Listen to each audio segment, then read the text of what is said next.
Thank you. It's a pleasure to be here as a human being for a change instead of just a speaker. An evolutionary biologist at Purdue University named William Muir studied chickens. He was particularly interested, as I think we all are, in productivity. But the great thing about chickens is it's really easy to measure productivity. You just study the eggs and count them. So he was interested in what could make what could make the chickens more productive. So he designed a really beautiful experiment. First, because chickens live in groups, he just chose a pretty average flock, and he just left it alone for 6 generations to do what chickens do. But then he created another flock, you might call it a super flock, where he went around and he identified the individually most productive chickens, and he put them into their own flock. In each generation, he selected, again, the individually most productive chickens. And when the experiment was done, he went and compared both flocks.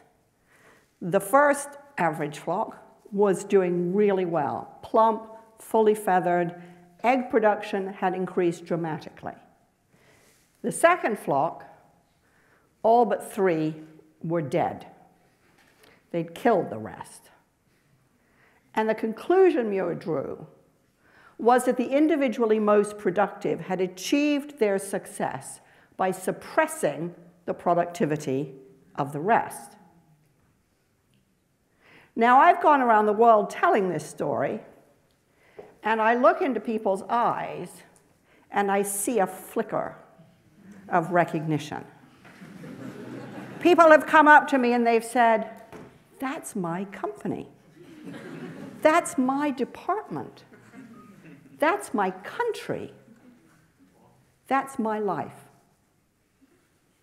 All my life, I've been told that the way to get ahead, to have a great life, to have a great career, is to compete. Compete to get into the best school, to get into the right company, to get the right job, to get to the top. And to be honest, I've never really found it very inspiring. I've started and run software businesses. I've started and run media projects because I simply love what I do, because invention is a joy, and because working alongside brilliant creative people is its own reward. But I've never really been very interested in super chickens or super flocks or pecking orders or superstars. But for the last 50 years, in an epic misunderstanding of Darwin, we've run many organizations and some societies on the basis of Muir's experiment. We've assumed that leaders were the individually most exceptional people, the heroic soloists, the smartest guys and occasional gal in the room. And the results have been exactly the same as Muir's experiment: dysfunction, aggression, and waste. If the only way the individually most productive people can succeed is by suppressing the productivity of the people around them, then we badly need to find a different way to work and a richer way to live. So if competition and individual excellence isn't how you get maximal productivity from people, what is? Well, that was a question that a team at MIT asked, and they conducted a really interesting experiment with human beings. They brought hundreds of people in, they tested their IQ, they put them into groups, and they gave them high-order design problems to solve. And they found exactly what you would expect, which is, of course, some groups were much, much more successful than other ones. But what was really interesting is that the really successful groups were not the ones that had 1 or 2 people in them with towering high IQs, and neither were they the groups that had the highest aggregate IQ. Instead, the high-achieving teams shared 3 characteristics. The first was they manifested high degrees of social sensitivity to each other. Now, this is measured by something called a reading the mind in the eye test, which is broadly considered a test for empathy. And the teams that had people that scored highly on this did better. Secondly, the teams that did really well gave everybody roughly equal time. Now, this wasn't formal, but when they reviewed the tapes of all the deliberations and discussions, that's what they discovered. There were no passengers, and neither did anyone dominate. Everybody contributed fully. And thirdly, the high-achieving groups had more women in them. Now, this is kind of interesting.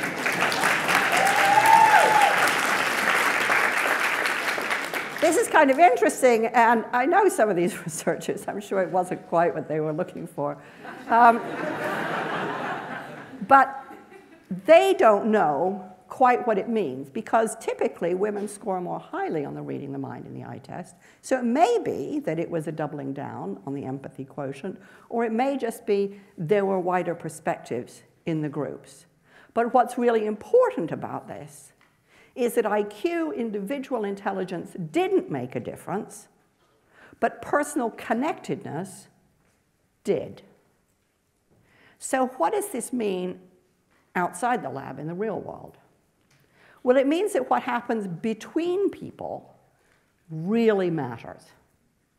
In the CIA, at Bell Labs, in banking, retail, and pharma, what all the research shows is that what characterizes high-achieving teams is helpfulness. That the bonds of social sensitivity, mutual support, loyalty, and trust make a gigantic difference. An example, Arup is one of the world's most successful engineering companies. And they were commissioned to build the equestrian center for the Beijing Olympics. The building had to receive 2,500 highly strung, rather neurotic racehorses, staggering off of long-haul flights, jet-lagged, and feeling, let's just say, not their finest.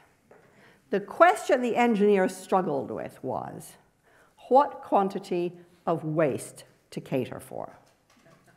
Now, this is not what they teach you at engineering school, and it's definitely not something you want to get wrong. So he could have spent months talking to vets, doing lots of interviews, tweaking his spreadsheet, and then kind of praying he got it right. Instead, he asked for help, and he solved the problem in a day when he found the friend of a friend who had worked on the Jockey Club in New York. Arup thinks that the culture of helpfulness is fundamental to their decades of success. Now, helpfulness sounds really anemic until you read the research, which shows that it routinely outperforms individual intelligence. Helpfulness is why the firm SAP thinks they can answer any question in 17 minutes. But there is not a single high-tech company I work with today that believes this is a technology problem. What drives helpfulness is people knowing each other and caring about each other. And that sounds so obvious that we think it's just going to happen, but it doesn't. When I was running my first software business in Boston in the United States, I hired lots of fantastically brilliant engineers, fantastic CVs, incredible track records. But we got stuck, and I didn't know why.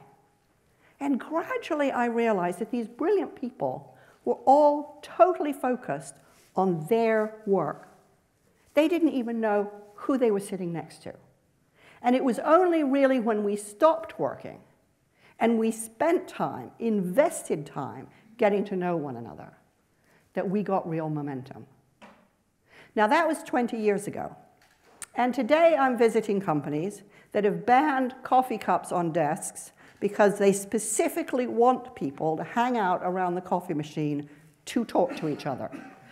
The Swedes even have a special word for this. They call it fika, which means more than a coffee break. It means collective restoration.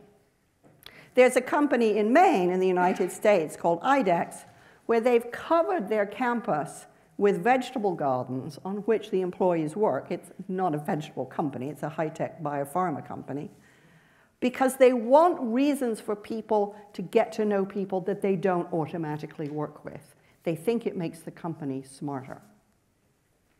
So some people look at this and they think, have they all gone mad? But they haven't. What they've done is they've cottoned on to the fact that when you really hit difficulty, and you always will hit difficulty if you're doing any kind of breakthrough project that matters, you will hit a moment when people struggle and are lost and confused and need help and need to know who to ask for help and need social support. Companies don't have ideas. Only people do. And logos and mission statements don't motivate anybody. What motivates people are the bonds and loyalty and trust that they develop between each other. It's the mortar, not just the bricks, that counts. When you put all this together, what you get is social capital. The bonds of dependency, resilience, interdependency, and reliability that makes communities resilient. The term derives from the sociologists who studied communities and identified why was it that some communities, some towns and villages were much more resilient in times of crisis. Social capital is what makes organizations creative. And social capital is what makes them resilient. Now, what does that mean in real terms? It means that time is everything, because social capital compounds with time. So, for example, teams that work together longer get better. Changing teams in and out all the time is disruptive. It takes time to build trust, and you need trust in order to be able to say safely what you think and to be willing to risk conflict. It also means that time together really matters. At MIT, Alex Pentland suggested to one company that they just synchronize their coffee breaks so that people would have time together. What did he find? It increased profits by £10 million and employee engagement by 10%. Now, this is not about chumminess, and it is no charter for slackers. People who work this way are often scratchy, impatient, determined to think for themselves because that is their contribution. Conflict is frequent because candor is safe. And that's how good ideas turn into great ideas. Because no idea is born fully formed. Instead, it's a bit like a baby. It comes out kind of messy and confused and needing the generous contribution, support, and challenge from other people. And that's what social capital supports. Now, this isn't the way we're used to thinking about talent and creativity. We're used to thinking about stars. So I started to wonder, well, if we really care about working this way, does that mean there will be no more stars? So I went to the Royal Academy of Dramatic Art, and I sat in on auditions. And what I saw there really interested me, because the teachers there were not looking for individual pyrotechnics. They were looking for what happened between the students, because that's where all the drama is. And then I talked to the producers of best-selling albums, and they said, oh, sure, the industry's littered with superstars. They just don't last very long. It's the fantastic collaborators who have the great careers, because bringing out the best in other people is how they find the best in themselves. And when I visited firms renowned for their ingenuity and creativity, I couldn't even see the stars, because everybody in those organizations mattered, and they knew that they mattered. And when I reflected back on my own career, I thought how lucky I'd been to have such phenomenal people to work with, and actually how much more we might get still from each other if we all stopped trying to be super chickens. Now, once you appreciate how profoundly social work is, it changes everything. Management by talent contest, which is the way most organizations are still being run, has to go.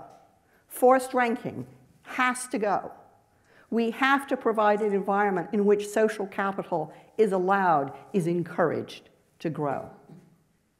Motivating people by money has to go too. There is a vast literature now of research which shows that money, focus on money, specifically erodes the connections between people. That the more you think about money, the less you think about each other. We have to accept that what motivates people is each other. And we have to change fundamentally our notion of leaders and what leadership looks like. Get rid of the notion of the supermen, the superwomen, the heroic soloists, and recognize that true leaders are those who create the conditions in which individuals can do their most courageous thinking together. We know that this works. When the Montreal Protocol called for the elimination of CFCs, the chlorofluorocarbons implicated in the hole in the ozone layer, the risks were immense. There were CFCs everywhere. It was a billion-dollar business, and nobody knew if a substitute could be found. But one team that took up this challenge adopted 3 really interesting principles. Frank Maslin, the head of engineering, said, there will be no stars on this team. We need everybody. Everybody has a valid perspective. Secondly, he said, we work to only one standard, the best imaginable. And thirdly, he told his boss, Jeff Tudhope, that he had to butt out. He knew, both men knew, how disruptive power can be. Now, this didn't mean that Tudhope did nothing. He sat in on meetings to ensure that the team honored its own principles of participation, and he gave the team the air cover they needed. And it worked. 2 years ahead of every other company in the world, this team cracked the problem. And to date, the Montreal Protocol is the single most successful international environmental piece of legislation ever implemented. There was a lot at stake then, and there's a lot at stake now. And we won't solve the problems that we face by waiting for individual supermen or superwomen. Now we need everybody, because it is only when we recognize that everybody has talent, that human creativity comes from the bonds between people, then and only then will we liberate the energy, the imagination, and the momentum we need to build the best beyond measure. Thank you.